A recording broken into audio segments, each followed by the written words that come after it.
കൊല്ലം പുനലൂരിൽ മധ്യവയസ്കനെ വീടിന് സമീപത്തെ റബ്ബർ തോട്ടത്തിൽ മരിച്ച നിലയിൽ കണ്ടെത്തി. പുനലൂർ കുതിരച്ചിറ ജോഫി ഭവനിൽ സാബു ജോർജ് മാത്യുവാണ് മരിച്ചത്. ഇദ്ദേഹത്തെ കാണാനിരുന്ന് കാട്ടി നേരത്തെ ബന്ധുക്കൾ പുനലൂർ പോലീസിൽ പരാതി നൽകിയിരുന്നു.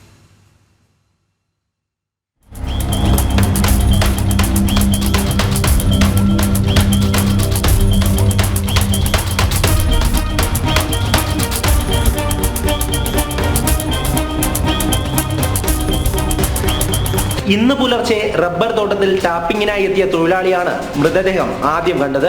കഴിഞ്ഞ ദിവസം രാവിലെ മുതൽ സാബു ജോർജിനെ കാണാനില്ലെന്ന് കാട്ടിയാണ് ബന്ധുക്കൾ പുനലൂർ പോലീസിൽ പരാതി നൽകിയിരുന്നത്. ഇദ്ദേഹത്തിന്റെ കുടുംബ വീടിന് സമീപത്ത് വെച്ചായിരുന്നു കാണാതായത്.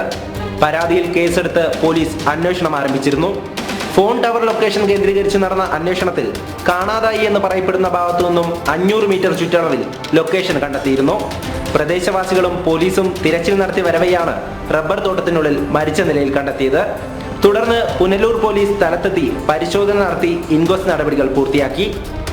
സംഭവത്തിൽ വിശദമായ അന്വേഷണം നടത്തുന്നുണ്ടെന്നും പോസ്റ്റ്മോർട്ടം റിപ്പോർട്ട് ലഭിച്ച ശേഷമേ കൂടുതൽ വിവരങ്ങൾ അറിയുവാൻ സാധിക്കൂവെന്നും പുനലൂർ പോലീസ് അറിയിച്ചു. ജനം, കൊല്ലം.